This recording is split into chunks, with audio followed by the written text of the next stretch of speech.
오늘 시리즈로 하는 설교 6번째 시간이 되겠습니다. 직업 속의 그리스도인이라는 제목으로 함께 말씀 나누기 원합니다.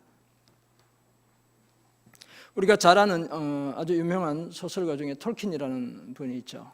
영국 소설가이신데 톨킨의 소설 중에 니글의 이파리, 이름이 좀 이상하죠. 니글의 이파리라는 단편 소설이 있습니다.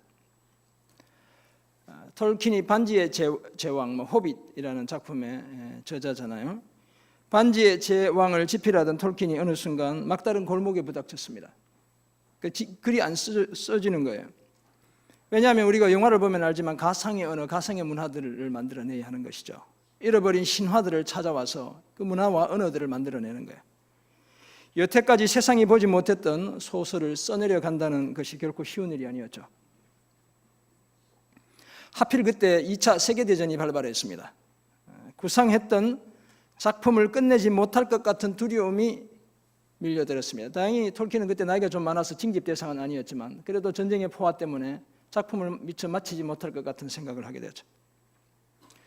그때 자신의 집 근처 길가에 가지는 다 잘려나가고 온통 상처투성이인 줄기만 남은 한 나무가 눈에 들어왔습니다.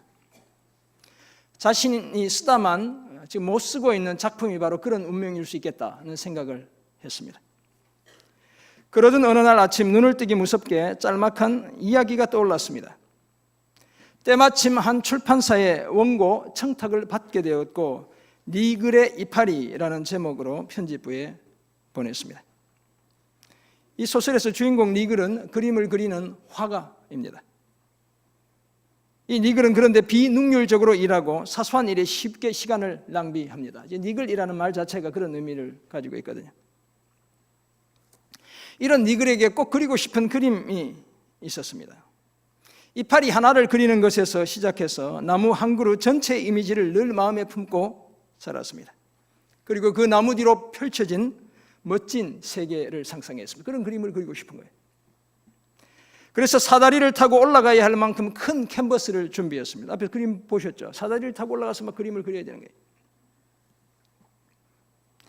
죽음이라는 먼 길을 언젠가 떠나야 한다는 사실을 알았지만 자신이 구상했던 그림을 반드시 그려내고야 말겠다고 다짐하곤 했습니다. 그러나 좀처럼 진도가 나가지 않는 것입니다.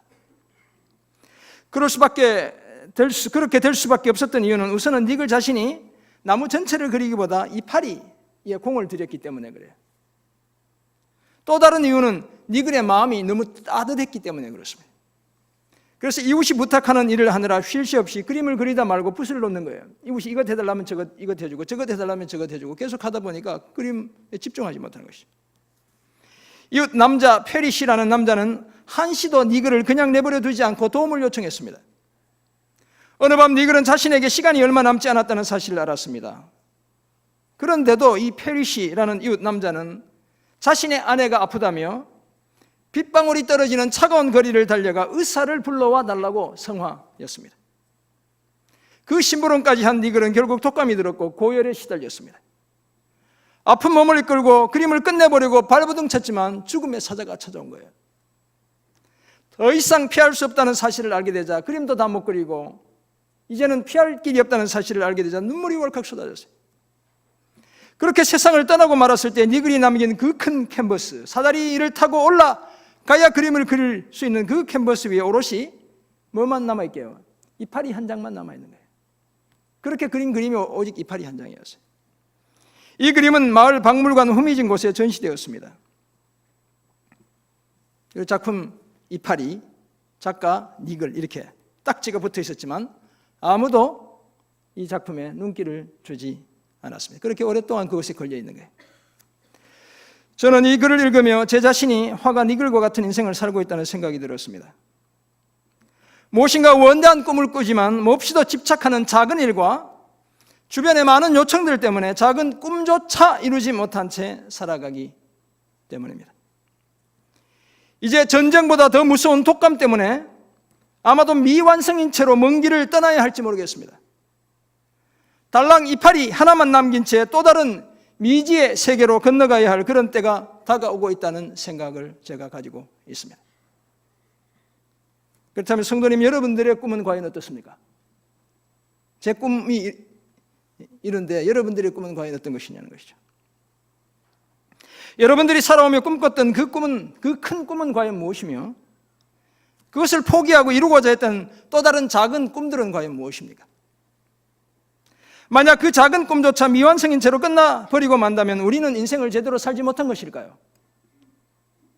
그저 허송세월하며 실현 불가능한 꿈만 꾸다가 피할 수 없는 먼 길을 그냥 그렇게 떠나야 하는 것일까요? 저마다의 꿈을 가진 우리는 그 꿈을 이루기 위해 오늘도 일합니다. 직업에 종사하죠. 그래서 오늘 설교의 제목이 직업 속의 그리스도인이죠. 일을 해야 꿈을 이룰 수 있습니다. 꿈은 그냥 가만히 앉아 있으면 이루어지는 것이 아니죠. 노력해야 되는 것이죠. 일을 해야 우리의 의식주의 문제, 가장 기본적인 삶의 문제를 해결할 수 있습니다. 우리 자녀들을 양육할 수 있고, 일을 해야 교회 헌금도 할 수 있죠. 여가 생활도 즐길 수 있고 어려운 이웃을 도울 수 있습니다. 따라서 일은 인류가 이 땅에 존재하는 한 반드시 감당해야 할 거룩한 의무입니다. 일, 곧 직업은 불가피한 선택이에요. 예수를 믿는 우리도 마찬가지죠. 우리는 결코 일을 피할 수 없습니다. 그렇다면 우리는 왜 일해야 하는지, 무엇을 위해 일해야 하는지, 그리고 어떻게 일해야 하는지를 분명히 해야 합니다. 우리는 하나님께서 일하라고 하셨기 때문에 일하는 것입니다. 그냥 먹고 살기 위해서 일하는 게 아니라는 거예요. 이전에는 돈을 벌기 위해, 생계를 잇기 위해, 지위를 얻거나 인정받기 위해 일했다면 이제는 하나님을 기쁘시게 하려고 일합니다. 그리고 그 일도 세상의 방식이 아니라 하나님께서 기뻐하시는 방식으로 일합니다. 그러기 위해 우리는 복음을 우리의 직업, 우리의 일터로 가져가야 합니다. 오직 복음으로 우리의 일, 우리의 직업을 새롭게 해야 합니다. 이런 일을 바탕으로 우리는 오늘 본문 창세기 3장 17절에서 19절 등을 통해 일 곧 직업과 관련해 다음과 같은 몇 가지 사실을 깨닫게 됩니다. 먼저 일 또는 직업은 하나님의 뜻입니다. 일하는 것이 하나님의 뜻이에요. 두 번째, 죄가 일 곧 직업을 고통스럽게 만들었다는 것이죠. 죄가 문제라는 것입니다. 끝으로 그러므로 우리는 복음으로 일을 새롭게 해야 합니다. 우리의 직업을 새롭게 해야 합니다.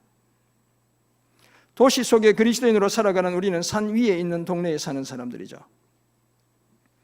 그런 우리는 복음으로 우리의 마음을 새롭게 해야 합니다. 복음에 붙들려 우상을 멀리하고 늘 하나님을 가까이 해야 합니다. 우리가 속한 이 공동체는 늘 복음으로 새롭게 변화되어져 가야 하고 그 힘을 바탕으로 우리는 우리가 살고 있는 이 땅을, 이 도시를 복음으로 변혁해야 합니다. 그래서 우리는 일해야 하는 것입니다. 여러분, 일이라고 해서 꼭 직장을 갖는 것만 일이 전부가 아니죠. 주부로서 가사 일에 전념하는 것 너무너무 소중한 일이죠.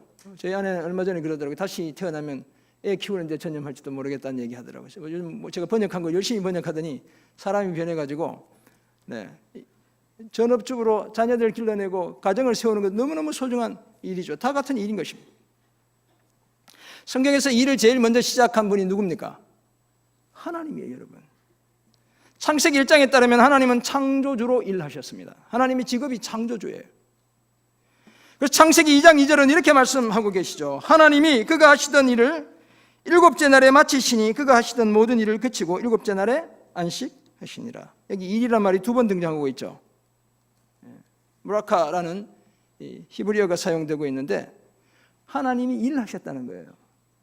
그리고 하나님은 지금도 여전히 통치자로 통치의 일을 하고 계시죠. 그래서 예수님은 내 아버지께서, 여기서 내 아버지는 하나님을 지칭하는 거잖아요. 하나님께서 이제까지 일하시니 나도 일한다, 이렇게 말씀하셨어요. 따라서 일은 어떤 면에서 거룩한 것입니다. 왜냐하면 하나님의 뜻을 성취하는 도구이기 때문에 그렇습니다. 그런데 문제는 죄가 개입된 것이죠. 죄는 일을 고통스럽게 만들었고 인류로부터 쉼을 빼앗아 가버렸습니다. 죄는 일이 우리의 우상이 되게 한 거예요. 그래서 성경은 끊임없이 쉼의 회복을 이야기하죠. 그래서 구약 성경은 끊임없이 안식을 이야기하죠. 안식은 언약의 표징이라고까지 계속 얘기해요. 그리고 신약 성경도 우리가 장차 누릴 그 안식을 내다보게 하는 것이죠. 일이 우상이 되지 않게 하는 것입니다. 그렇다면 일과 직업에 관한 성경의 이해는 과연 어떤 것입니까? 먼저 일곱 직업은 하나님의 뜻입니다. 성경은 일곱 직업이 타락 이전에 인류의 조상 아담이 감당해야 할 사명이었음을 밝히고 있죠.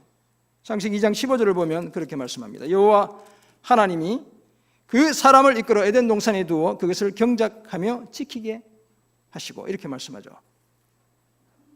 그 당시 에덴 동산은 지상낙원이었습니다. 유토피아였죠. 누구나 가서 살고 싶은, 회복하고 싶은 동산이었죠. 선악을 알게 하는 나무의 열매를 먹는 것 외에는 모든 것이 허용되는 풍요로운 땅, 기회의 땅이었어요. 무엇이든지 마음먹은 대로 다 할 수 있는 땅이었어요. 그 동산을 경작하고 지키는 일을 아담에게 하나님이 맡기셨습니다. 그렇다면 아담의 직업이 동산직이었다 이렇게 이해할 수 있습니다. 이처럼 일은 하나님이 만드신 그 낙원의 한 요소였어요. 그래서 일 자체가 죄악시 되어야 할 이유가 전혀 없습니다. 그것은 하나님의 뜻이죠. 그리고 이 일 곧 직업은 자신의 형상대로 사람을 지으신 하나님께서 사람에게 주신 문화 명령의 일환이기도 했습니다. 창세기 1장 28절 이렇게 말씀하시죠. 하나님이 그들에게 복을 주시며 하나님이 그들에게 이르시되 생육하고 번성하여 땅에 충만하라. 그 다음 뭘 말씀하셔요? 그걸 넘어서 땅을 정복하라. 바다의 물고기와 하늘의 새와 땅에 움직이는 모든 생물을 다스리라. 정복하고 다스리는 일을 인류의 조상들에게 주셨죠. 따라서 일곱 직업은 그저 개인의 이익을 도모하는 수단만이 아닌 것입니다. 일은 삶의 필요를 채우거나 자아를 실현하는 도구 그 이상이죠. 우리가 일을 통해 당연히 경제적인 이득을 얻고 우리 삶의 필요를 채워야 하고 내 자아를 실현해야 하지만 일 속에 담겨있는 의미는 그 이상이라는 거예요. 일은 하나님의 뜻을 수행하는 과정이고 모든 창조의 질서를 지키는 방편이며 나의 이익을 넘어 공동의 이익, 모두의 유익에 기여하는 행위, 바로 이것이 일인 것입니다. 그러므로 개인의 이익을 넘어 하나님을 섬기는 사명으로서 일의 본질을 재설정하지 않으면 내 이 일이 곧 내 직업이 곧 부르심이라는 의식이 자리 잡을 수 없어요. 그저 나는 먹고 살기 위해 그냥 마지못해 일하는 거예요.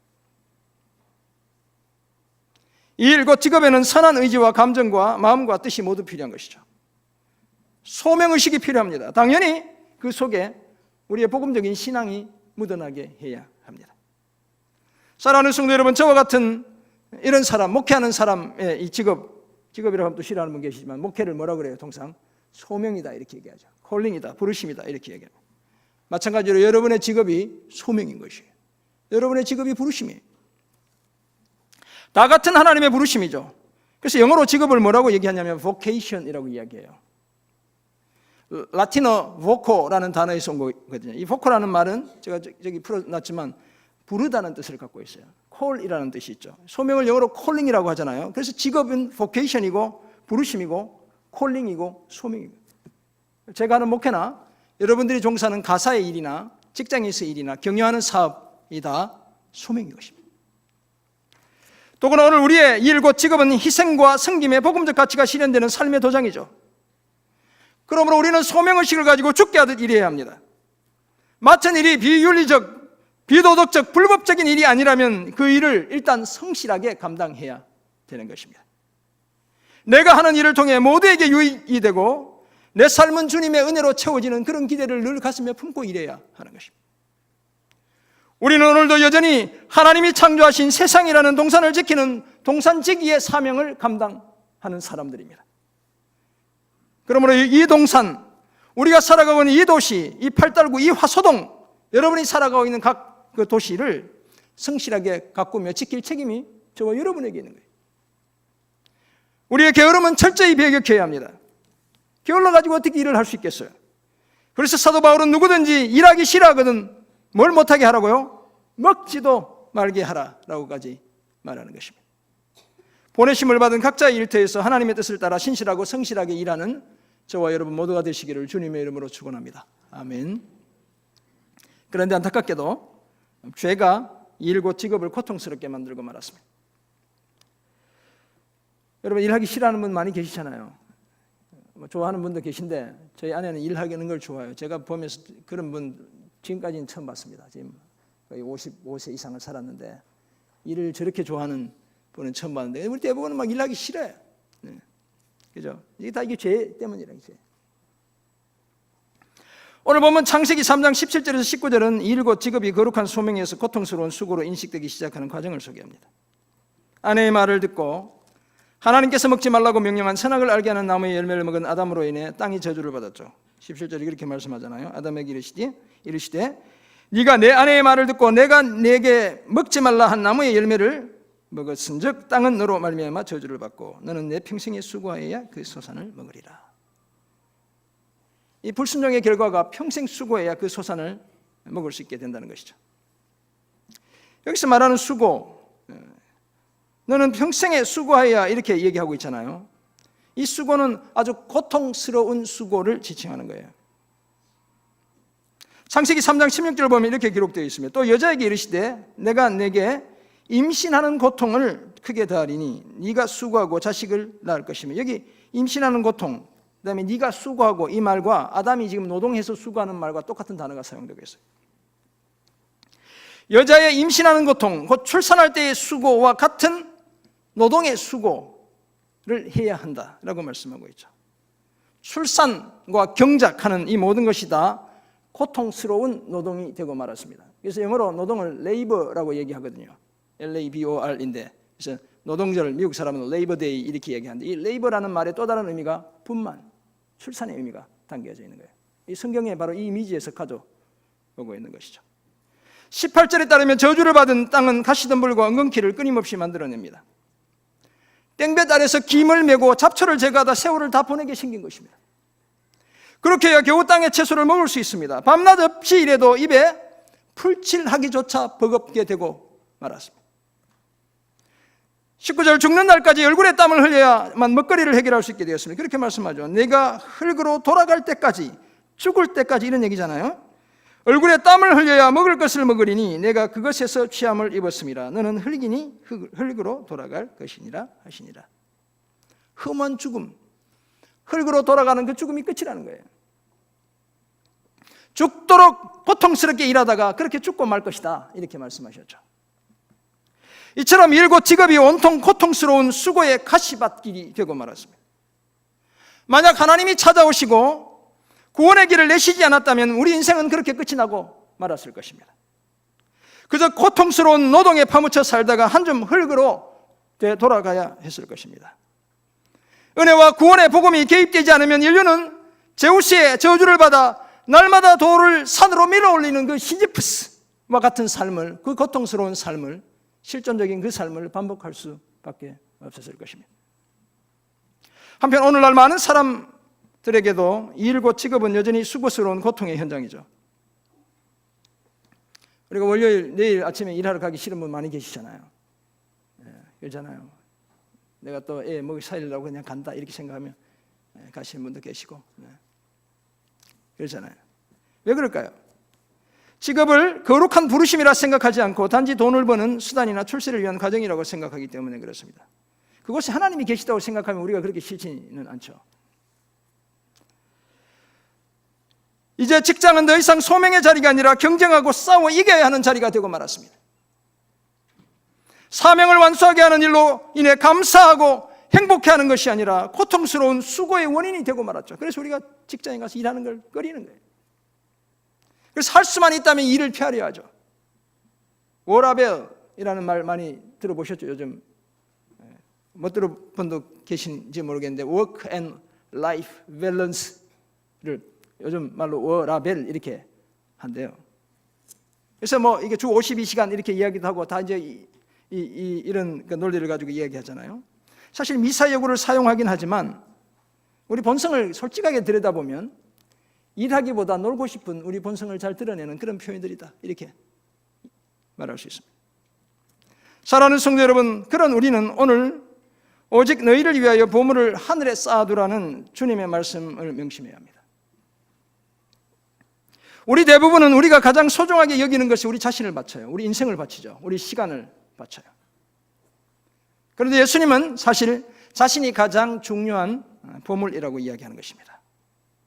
그래서 베드로전서 2장 7절 보면 예수님을 우리의 보배라고 이야기해요. 그렇다면 예수님을 위해 우리의 가장 소중한 것을 바칠 수 있어야 되죠. 따라서 예수님이 우리의 일, 곧 직업의 이유이고 목적이 되게 해야 합니다. 그럼 우리는 더 이상 직업이 우상이 되지 않게 해야 합니다. 단지 돈을 벌기 위해, 출세하기 위해, 자녀들을 남부럽지 않게 키우기 위해 일하지 않아야 합니다.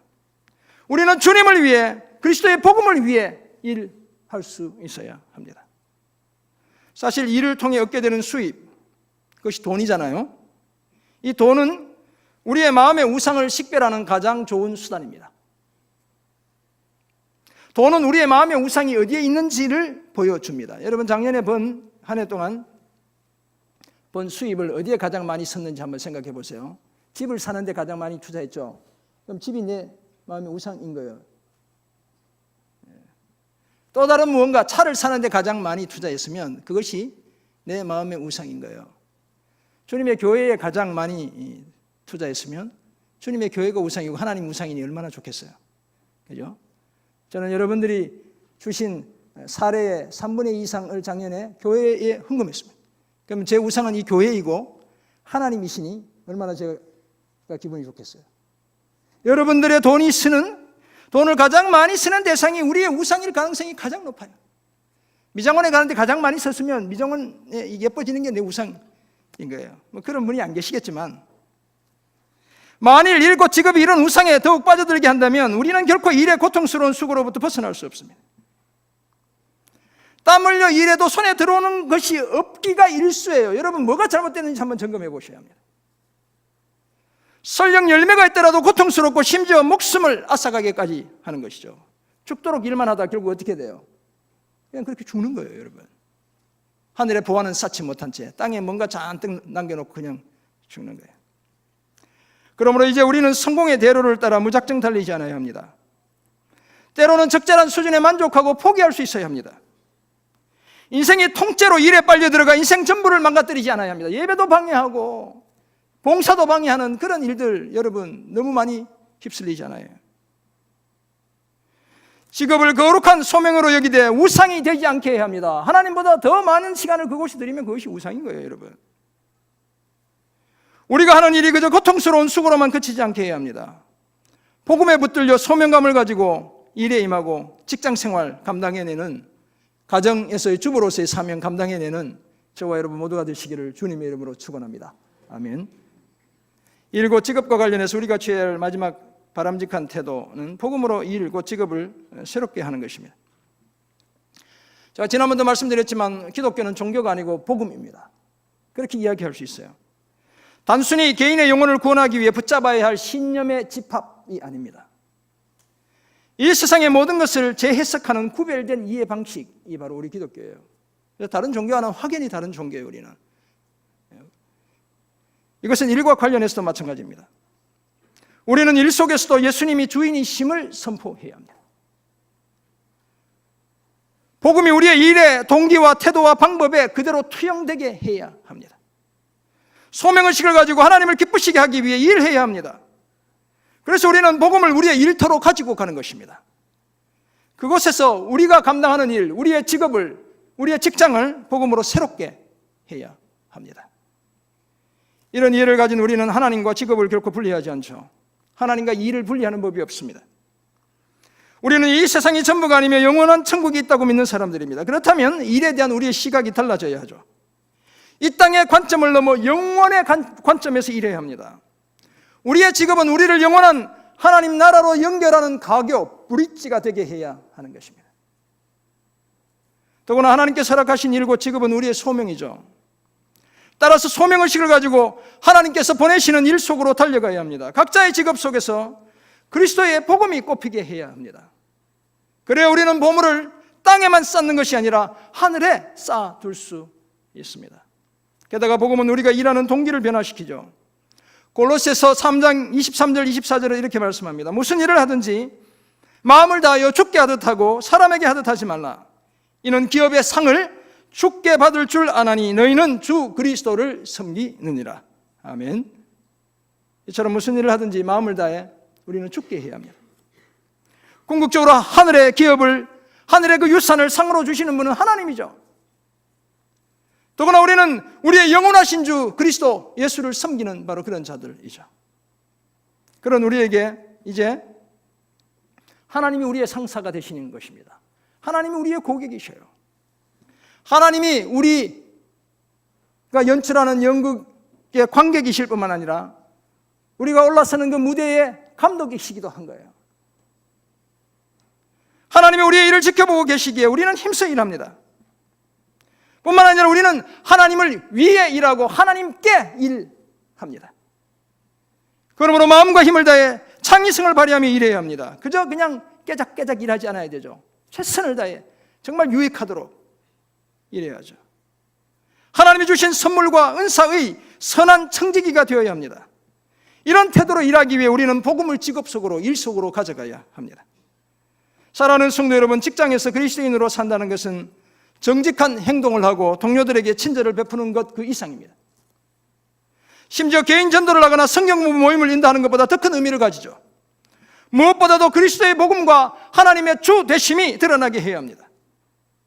그러므로 그저 우리끼리 믿는 사람끼리 모이는 신우회에 참석하는 선에서 만족하지 않아야 합니다. 이것도 사실 쉽잖아요. 제가 직장 다닐 때도 신우회 가기도 쉽지 않아요. 일이 바빠가지고.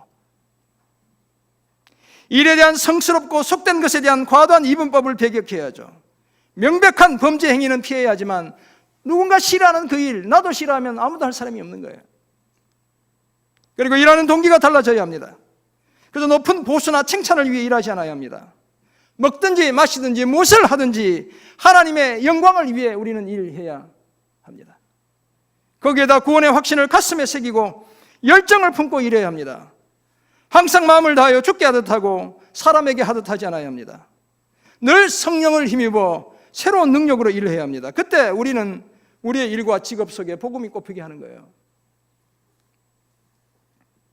이런 삶을 힘써 소명의 자리인 일과 직업을 복음으로 새롭게 하는 저와 여러분 모두가 되시기를 주님의 이름으로 축원합니다. 아멘. 제가 이렇게 얘기할 수 있는 건 저도 직장생활 해봤기 때문에 그래요. 취미생활 하듯이 했다, 이렇게 제가 몇 번 말씀드렸을 거예요. 정말 직장이 재밌었어요. 주님의 부르심이 아니었다면 아마 더 재밌게 했을 것 같아요. 모든 분들이 말리셨지만 제가 목회한다니까 그러면 못 말리겠다, 그래서 직장에서 놓아주신 거예요. 우리가 최선을 다해 일해야 하는 것이죠. 죽게 하듯 일해야 합니다. 그렇다면 이런 사실을 알게 된 우리는 이제 어떤 삶을 힘써야 하는 것이겠습니까? 죽게 하듯 일해야 합니다. 우리는 결코 일을 피할 수 없고 피하지 않아야 하죠. 하나님의 뜻입니다. 우리가 일하는 것, 일할 수 있을 때 무슨 일이든 해야 우리의 일상이 계속 이어집니다. 전적인 의존 상태에 들어가기까지 우리는 끊임없이 일해야 하는 존재로 지음을 받았죠. 어제 권사님 한 분 신방 갔다 왔는데 계속 제가 마음에 부담이 있었는데 드디어 갔다 왔는데 제가 너무 늦게 갔어요. 대화가 안 되시더라고. 그런 상태, 아무것도 하실 수 없는 상태에 우리가 놓이기 전까지 끊임없이 일을 하는 거예요. 우리 장로님 중에 토요일마다 담배꽁초 수레바퀴로 쓸어 담는 분이 계셔요. 누구나 할 수 있는 것이죠. 마음만 먹으면 그 정도는. 정말 어려운 일이죠. 그걸 매주마다 출장 갔다 오셔도 늘 하시더라고. 무슨 일인지 해야 되면 해야 되는 것이죠. 그런 우리는 무엇을 하든지 기쁨으로 죽게 하듯 일해야 합니다. 또 다른 말로는 복음적으로 일해야 합니다. 그렇다면 성육신과 십자가의 정신을 실천하며 일을 해야 합니다. 따라서 불평불만을 늘어놓기보다 높은 만족감 속에서 일해야 합니다. 정직함과 진실함을 보여주어야 하고 나의 이익을 위해 원칙을 훼손하지 않아야 합니다. 경청의 자세를 유지해야 하고 환대를 베풀고 늘 겸손해야 하죠. 죽게 하듯 해야 하는 것이죠. 공동체 유익을 위해 내 즐거움을 잠시 포기하고 자제력과 규율을 보여주며 일해야 합니다. 돈을 버는 것을 넘어 공익을 증진하고 가능하다면 은사에 일치하는 직업을 찾아야 하죠. 또한 골고루 잘 살게 하는 경제 정의를 우리 그리스도인들이 실현해야 하는 거예요. 사회의 이념이 실현하는 것이 아니라 오늘 예수 믿는 우리가 함께 잘 사는 길들을 열어가야 하는 것이죠. 물건이나 제품을 알리는 광고나 홍보도 정직하게 해야 합니다. 요만큼 좋은데 이만큼 좋다고 거짓말하면 금방 드러나게 되어 있죠. 우리는 그렇게 하지 않아요. 지역 사회와 주민들에게 실질적으로 도움이 되는 제품을 생산해야 합니다.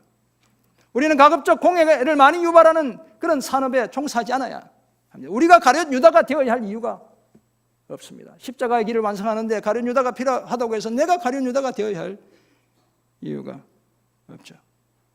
그러기 위해 항상 기쁜 마음으로 섬기기를 죽게 하듯 해야 합니다. 이런 복된 삶을 힘쓰는 저와 여러분 모두가 되시기를 간절히 소원합니다. 두 번째 적용점, 우리 직장에서 황금률을 기억하는 것입니다. 골든 룰이라고 이야기하는데 제가 설명해 드릴 거예요. 우리가 직장 생활을 하면 모두 대접받고 존경받기를 원하죠. 이건 교회도 마찬가지입니다. 내가 인정받고 대접받고 존중 여김받기 원하죠. 직장을 예로 들면 종업원으로 일하면서 내가 제공한 노동이나 서비스에 대해 충분히 보상받기를 우리는 기대합니다. 그래서 늘 월급 받을 때마다 내가 한 것보다 작다고 생각하죠. 안 그런 분도 계신 것 같아요. 나는 요거밖에 안 했는데 이만큼 주셨구나 이렇게 은혜로 받는 분도 계시지만 우리 통상 직장인들, 월급쟁이들은 내가 수고한 것보다 좀 작구나 이렇게 생각해요. 갑자기 막 이렇게 회사에서 우리 사주 주고 이렇게 해서 돈 벌지 않는 이상 작구나 늘 생각하는 거예요. 그 반대로 우리가 만약 경영자나 주인이라면 어떻게 생각해요? 종업원들은 늘 성실하게 정직하게 마트에서 일하면 남은 거 하나도 안 가져가고 정직하게 이렇게 잘 일해 주기를 기대하죠. 월급을 받는 종업원들이기 때문에 마땅히 그렇게 일해야 한다고 생각합니다. 주인과 종의 마음이 서로 다른 거예요. 그런데 우리 그리스도인으로서 우리는 직업 속에서 세상 다른 사람들과는 조금 다른 태도를 가져야 합니다. 그것이 바로 황금률을 기억하는 거예요. 골든 룰을 기억하시면 돼요. 예수님이 마태복음 7장 12절에서 무엇이라고 말씀하셨습니까? 이걸 이제 황금률이라고 이야기하거든요. 그러므로 무엇이든지 남에게 대접을 받고자 하는 대로 너희도 남을 어떻게 하라고요? 대접하라. 이것이 율법이요 선지자다. 하나님의 말씀이 우리에게 말씀해 주시는데 대접받고 싶냐? 그럼 먼저 대접해라. 주님 이렇게 말씀하신 거예요. 이게 황금률이라고 이야기합니다. 따라서 누구든지 대접을 받고 싶으면 먼저 남을 대접해야 합니다. 누가 무엇을 나에게 해주면 대접하는 것이 아니라 해주지 않아도 대접하다 보면 대접을 받게 되는 것이죠. 설령 그 사람은 나에게 대접하지 않아도 너무 속상해 하실 필요가 없습니다. 누가 대신 갚아주셔요? 하나님이 갚아주시는 거예요. 그 사람이 대접해주는 것보다 훨씬 더 큰 것으로, 더 영원한 것으로 갚아주시죠. 이 사실을 기억하고 내가 대접을 받고 싶을 때마다 먼저 대접함으로 직장 속에 복음이 꽃피게 하는 저와 여러분 모두가 되시기를 간절히 소원합니다. 아멘. 다시 앞에 소설로 돌아갑니다. 소설은 끝이 나지 않았어요. 달랑 이파리 하나만 그려놓고 세상을 떠난 화가 이름이 뭐라고 그랬어요?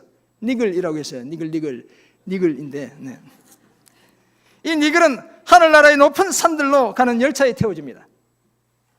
한참을 달려가는데 어디선가 두 종류의 두 갈래 음성이 들려오는 거예요. 하나는 아주 엄하고 공의로운 목소리였습니다. 니글에게 허다한 시간을 다 흘려보냈다는 거예요. 너는 허송세월한 거야. 평생 이뤄놓은 곳이 없구나 라는 이야기를 합니다. 또 다른 하나는 따뜻한 목소리였어요. 자비의 목소리였습니다. 니글 네가 한 일을 내가 잘 알고 있다는 거예요. 남을 위해 너는 희생하는 쪽을 선택했구나 라고 말해주는 것이었습니다. 니글이 하늘나라 가장자리에 이르렀을 때 마치 상급인 양 무엇인가 니글의 눈길을 사로잡았습니다. 얼른 그리로 달려갔습니다. 거기에 자신이 진작부터 꿈꾸던 커다란 나무가 완성되어 있는 거예요. 잎은 무성했고 가지는 길게 자라 바람에 나부끼고 있었습니다. 나무를 바라보며 두 팔을 활짝 펴고서는 이건 선물이야 라며 니글이 외쳤습니다. 죽기 전에 살았던 옛 세상은 니글을 완전히 잊어버렸습니다. 작품 또한 미완성인 채로 남았고 기껏해야 몇몇 사람들의 눈길이 머물 정도였죠. 하지만 영원히 참된 세계에서 니글은 하나도 빠지지 않고 완성된 자신의 나무가 더 이상 육신과 함께 땅에 묻힐 상상의 산물이 아니라는 사실을 깨닫게 된 거예요. 진정 영원토록 살아서 즐길 수 있는 진실한 실제 일부. 땅에서 모든 것들은 다 썩어 문드러지고 사라지고 없어지잖아요. 하늘나라에 세워져 있는 그 나무는 영원한 진실의 일부라는 사실을 깨닫게 된 것이죠. 이 땅보다 더 확실한 하나님의 나라에서 니글의 그림은 그렇게 완성되어 있었습니다. 사랑하는 성도 여러분, 우리의 일 또는 직업이 바로 이런 것이 되게 해야 합니다. 사실 우리 대부분은 우리가 시작했던 일을 미완성으로 남겨둔 채 이 땅을 떠나야 합니다. 우리 중에 얼마나 내가 꿈꾸던 일을 다 이루고 떠난다, 주님처럼 다 이루었다 이렇게 얘기할 사람이 있겠어요? 내가 선택한 직업이나 일은 물론이고 저의 이 목회의 자리도 마찬가지입니다. 우리는 그저 달랑 이파리 하나만 그리고 말 수 있습니다. 설령 그렇더라도 우리는 소명을 따라 오늘 일해야 하는 이 자리에서 일하는 것입니다. 그렇게 일하다 보면 더러는 톨킨처럼 무엇을 만들어내는 거예요? 반지의 제왕이라는 위대한 작품을 이 땅에 남기게 되는 것입니다. 일곱 직업은 하나님이 계획하신 것이죠. 그러므로 우리는 하나님을 위해 하나님의 방식대로 일해야 합니다. 하나님이 기대하시는 온전함과 아름다움을 일을 통해 성취해야 합니다. 하나님이 에덴 동산에서 일을 주실 때 바로 그 목적이었던 것이죠. 그 동산을 더 온전하게 하는 역할을 아담에게 맡기셨던 것이죠. 죄가 일을 고통스러운 수고로 만들었기에 우리는 일곱 직업을 복음으로 새롭게 해야 하는 것입니다. 이제 우리는 죽게 하듯 일해야 하고 직업 속에서도 황금률을 지켜야 합니다.